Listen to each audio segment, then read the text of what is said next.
Hello students, twelfth class history. आज हम third book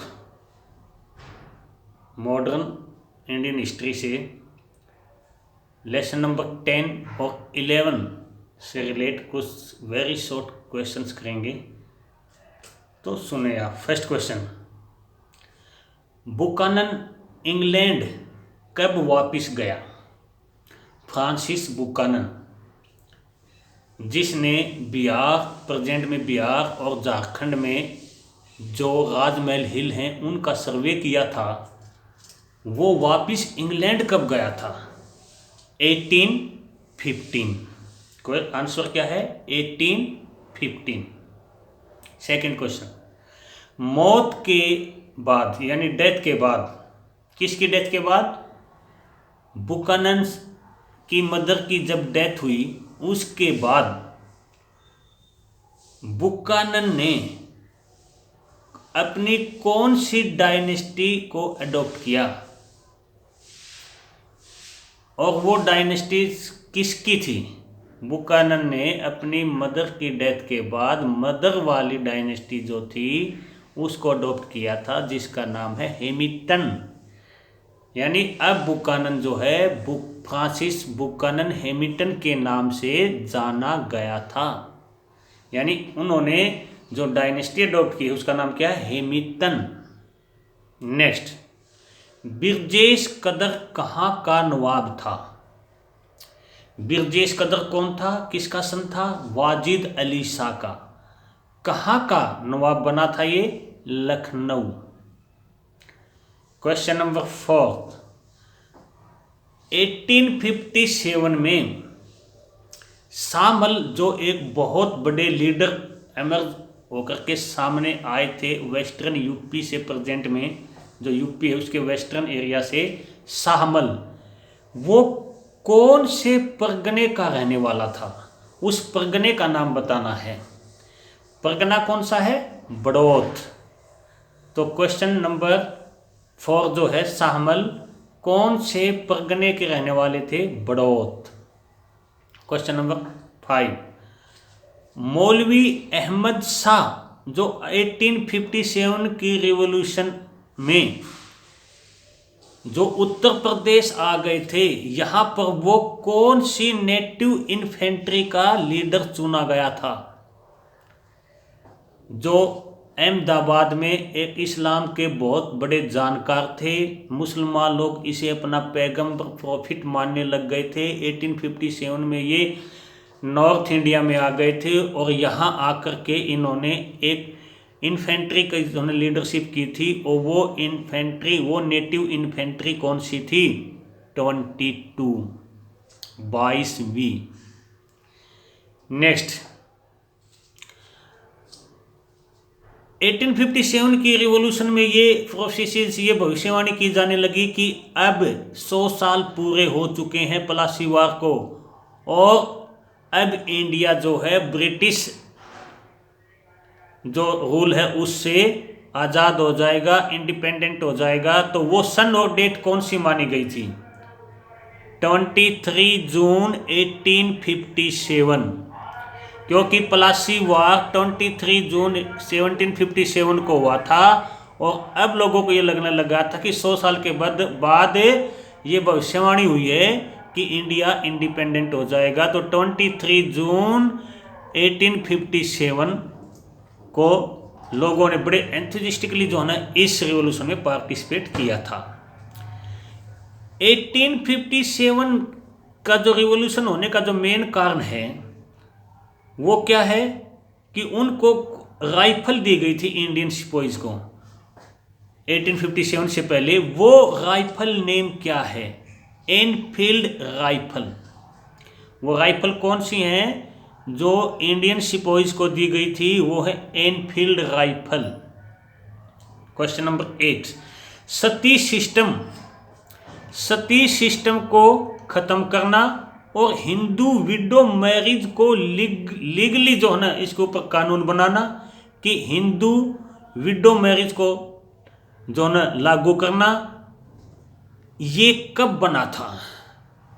यानी सती सिस्टम का अंत सती सिस्टम को लीगली कब जो ना ख़त्म कर दिया गया था, और हिंदू विडो मैरिज को कब लागू कर दिया गया था? इसका एक ही सन है 1829। 1829 जब ये सिस्टम चल रहा था तो उस टाइम यानी हम ये कह सकते हैं कि सती सिस्टम का अंत करने वाले गवर्नर जनरल कौन थे? तो वो कौन है? Lord William Bentinck. भारतीयों को वेस्टर्न एजुकेशन के द्वारा ही सुधारा जा सकता है, ये वर्ड किसने कहे थे? विलियम बेंटिक के ही हैं।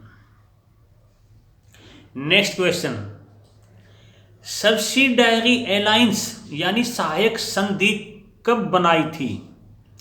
1798। किसने बनाई? लॉर्ड वेल्लेसली ने। और इस अलायंस को, इस सहायक संधि को, इस सब्सिडायरी अलायंस को अवध में कब लागू किया गया था? 1801 में। नेक्स्ट क्वेश्चन, जॉन ए आलम, ये वर्ड किस नवाब के लिए हैं? नवाब है अवध के नवाब वाजिद अली शाह, जिसको मुसलमान ही नहीं हिंदू भी बहुत अच्छा अपना लीडर या नवाब मानते थे। नेक्स्ट क्वेश्चन, ये वर्ड्स किसने कहे? ये चेरी यानी ये गिलास फल एक दिन हमारे माउथ में आकर के गिरेगा, डलहौजी। सन कौन सा था? 1851। Question next 13, relief of Lucknow की जो पेंटिंग बनाई थी उसके पेंटर कौन थे और कब बनाई थी? पेंटर थे थॉमस जोन्स बर्कर, और बनाई कब थी? 1859। नेक्स्ट, इन मेमोरियम, इसके पेंटर कौन थे? इन मेमोरियम जोसेफ नोएल, 1859। यानी रिवॉल्यूशन होने के बाद जब इंडिया में शांति फिर से ब्रिटिश गवर्नमेंट ने ला दी थी, तो उसके बाद यहाँ पर इस तरह की पेंटिंग जो है ना बनाई गई थी। कानपुर में इंडियन सिपाही से अपने आप को डिफेंड कर रही है, अपने आप की रक्षा कर रही है, वो कौन सी ब्रिटिश वुमेन को ऐसा करते हुए दिखाया गया है? Miss wheeler. आंसर क्या है? Miss wheeler. भारत का पहला viceroy, first viceroy, who was the first viceroy of India? Lord Canning. अगर क्वेश्चन ये आ जाता है कि भारत का लास्ट गवर्नर जनरल कौन था, तो भी क्वेश्चन का आंसर क्या है? Lord Canning. क्योंकि ईस्ट इंडिया कंपनी का जो रूल था, और ईस्ट इंडिया कंपनी के रूल के अगेंस्ट इंडिया में जब रिवॉल्यूशन हुई तब यहाँ का गवर्नर जनरल कौन था? Lord Canning. और जब ये रिवॉल्यूशन का एंड हुआ तो इस रिवॉल्यूशन के बाद इंडिया का शासन किसने? ब्रिटिश गवर्नमेंट ने अपने हाथ में ले लिया, और यहाँ पर गवर्नर जनरल की जगह एक पद नया बनाया जिसका नाम था वायसराय। तो पहला वायसराय कौन बना? लॉर्ड कैनिंग ही। यानी पद बदला है, आदमी नहीं। नेक्स्ट क्वेश्चन, खूब लड़ी मर्दानी वो तो झांसी वाली रानी थी, किसने लिखी ये पोइम? ये लाइन, ये पोइम जो एक बहुत बड़ी पोइम है, इसको लिखने वाली कौन थी? सुभद्रा कुमारी चौहान। किसके ऊपर लिखी गई हैं? झांसी की रानी लक्ष्मीबाई के ऊपर। नेक्स्ट क्वेश्चन, रानी लक्ष्मीबाई की डेथ, मृत्यु कौन से महीने और कौन से सन में हुई थी? तो महीना जून है और सन है 1858। महात्मा गांधी भारत से इंग्लैंड कब गए थे? यानी महात्मा गांधी ने भारत कब छोड़ा था? जब वो बैरिस्टर बनने के लिए लंदन गए थे, 1893। वापिस कब आए? After 22 years, 1915। जब वो भारत में आए थे तब उनके पॉलिटिकल मेंटर कौन? गोपाल कृष्ण गोखले ने क्या कहा था जब गांधी जी को बहुत अलग सा इंडिया दिखाई दे रहा था, जब वो 1915 में आए? क्यों? गांधी जी नहीं जानते थे कि यहाँ लाल बाल पाल भी पैदा हो चुके हैं, सुभाष चंद्र बोस भी आ चुके हैं, एक रेडिकल लीडर जवाहरलाल नेहरू का भी अपना यहाँ पर प्रभाव है। जब वो यहाँ आए तो उन्होंने बहुत कुछ, स्वदेशी मूवमेंट भी इंडिया में चल चुका था, बहुत कुछ अलग सा दिखाई दिया।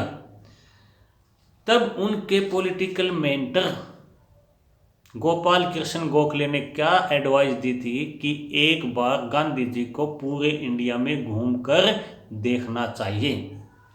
नेक्स्ट क्वेश्चन, लाल बाल पाल पूरा नाम क्या है? लाला लाजपत राय फ्रॉम पंजाब। बाल गंगाधर तिलक बाल महाराष्ट्र। पाल विपिन चंद्र पाल बंगाल। तो ये अलग अलग नाम से जो है ना, इन तीनों नेताओं को विपिन चंद्र पाल, बाल गंगाधर तिलक, लाला लाजपत राय को लाल बाल पाल के नाम से जाना जाता है। नेक्स्ट क्वेश्चन, गांधी जी के पॉलिटिकल मेंटर कौन थे और कौन से स्टेट से रिलेट थे?